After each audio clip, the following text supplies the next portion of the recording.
Located in Oceania, in the northern side of Australia, Papua New Guinea is one of those places that don't seem to be part of the maps. Traveling here means to go inside into a fascinating world, surrounded by impressive beaches, coral-rich seabed, ancient cultures, and a lot of history. But the truth is that this paradise also has its secrets, from cannibal tribes to a possible sauropod that inhabits the region of West New Britain. These are the 5 scary events that occurred in Papua New Guinea. Number 5. Lae Bay Massacre.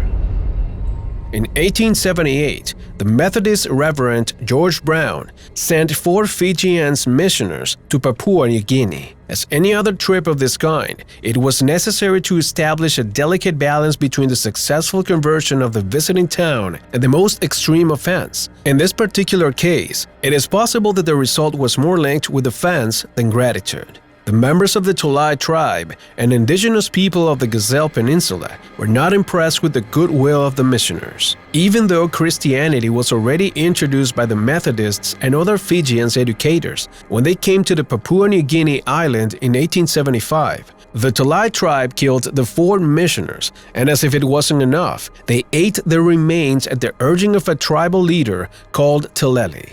George Brown, the Englishman in charge of directing the expedition, didn't hesitate for a moment to take actions on the matter, and apparently, forgetting the basic principles of Christian philosophy, arranged an attack against the locals. He had the whole village burned, and that was believed to be linked to the murders, an act that took the life of at least 10 people. Ultimately, the British colonial authorities exonerated Brown from any crime, who affirmed that the natives respect us more than themselves and they, after all, don't have an ill will. On the contrary, the column of a newspaper of the time doubted the words of Brown, claiming that if a group of missioners was able to lead wars of vengeance in an island like that, who can assure that these ones would not lead to wars of extermination? For that newspaper and for many others, the best was to end the expeditions that were receiving so little appreciation from the savages. 129 years later, in 2007, the Lae tribe, who permanently put his cannibalistic practices on hold, offered a formal apology for the murders. In the end, as they say, rectifying is for the wise. Number 4. The UFO Incident of Boyanai.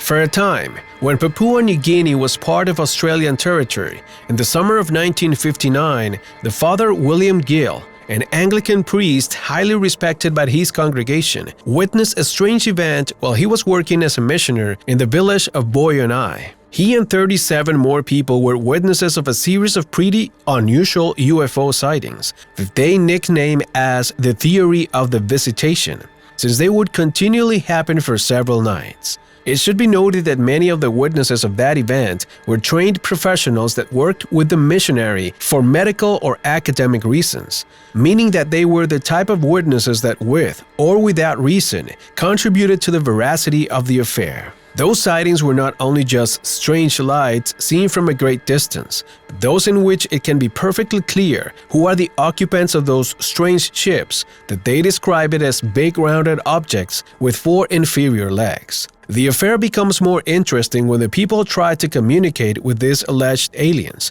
and they received a response. The Father William and one of his colleagues waved at one of the spaceships and its occupants returned the greeting.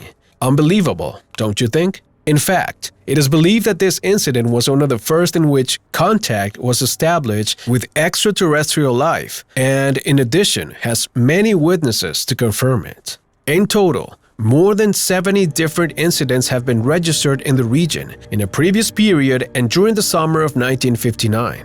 However, these sightings that occurred in the 26th and 27th of April were the most interesting ones to the eyes of the investigators. To this day, it remains one of the most credible UFO sightings in history. Number 3. Zombies in Papua New Guinea. According to Stephen C. Schwarzman, Associate Professor of Psychiatry of Harvard University and author of the book The Zombie Autopsy, the most probable way for someone to become a zombie is through a protein called proteinaceous infectious particle or prion. Unlike the viruses, the prions are not alive, making them very hard to combat. Besides, there's not a cure to treat the diseases it could cause. The first case reported of a disease caused by this protein took place in Papua New Guinea in the 50s. The members of a native tribe developed a disorder that included shivering and uncontrollable laughing attacks. The disease was related to the cannibal history that tribe had. Another case of a disease produced by prions that got many headlines happened in the 90s. It was a human variant of the mad cow disease, known as the Creutzfeldt-Jakob disease. This illness is characterized by a clear cognitive impairment where a series of holes are produced in the brain, provoking memory loss, anxiety, personality disorder, and clumsiness, among other symptoms. Ultimately, it can even derive to death after a year of infection. Supposedly, this disease makes the brain of the affected person look as if it had been shot. If a prion was somehow linked to a virus that attacked the frontal lobe and the cerebellum, it would make the infected person to talk and walk like a zombie. The problem is that after the infection, people could even go into a coma. Number 2. Congolese giant spider in Papua New Guinea.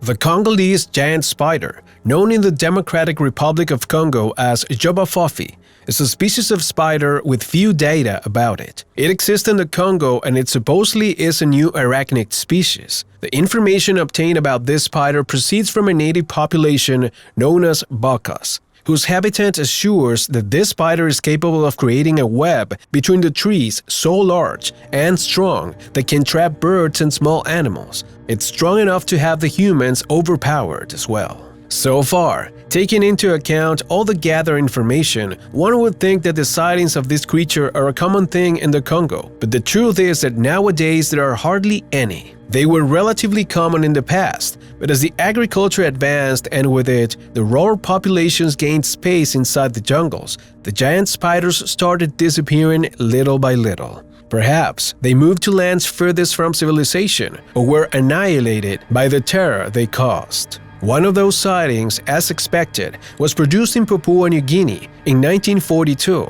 An Australian soldier claimed to have found a spider the size of a pup while he walked along the famous Kokoda Trail, a journey of almost 6 miles that crosses the whole country through the tropical jungle. Apparently, the creature stood next to a huge spiderweb where 10 or 15 dead prey laid. As referred, the arachnid had a voluminous body, was black and very hairy, just like a tarantula. It was the famous Jobafofi, or perhaps a new spider species? Number 1. A dinosaur in Papua New Guinea. Besides giant spiders, UFOs and zombies, Papua New Guinea is also home to a possible dinosaur. Apparently, in the West New Britain region lives a mysterious semi-aquatic dinosaur that wanders through the jungle and the waterways, known as Kai Munu. There have been many sightings of this creature, like the one occurred in 2005 by a young man named Roberto. He claimed that the animal had a long neck, a long tail, and a head similar to a turtle and was 40 or 50 feet tall. Its skin was brown and smooth, and it walked on its 2 hind legs. It was sighted while it ate some vegetation, and when it finished, it went to the water and disappeared swimming. Later, the witness identified the creature in a dinosaur book as Therizinosaurus, though he claimed that the head was different. In that same year, a second sighting of the creature took place. A couple, Margaret and Simon Petolkit, who were visiting the beach of the uninhabited island of Dilelo, saw a giant reptile about 66 feet tall with a long neck and oval head, but similar to that of a dinosaur. Its skin looked like the one of a crocodile and had a kind of bony ridge throughout its entire body, as well on the back of its head. The famous Kai Munu had been seen by different witnesses on several occasions, sometimes showing only its head out of the water and others submerging to get lost in the depths of the water. Do you think it really is some kind of sauropod that managed to survive through time? Papua New Guinea hasn't been the only place where strange things had happened. Did you know that the hydrophones located in the Pacific Ocean have been able to catch the sound of what it seems to be an unknown creature? If you want to know more about these stories, check out the next video.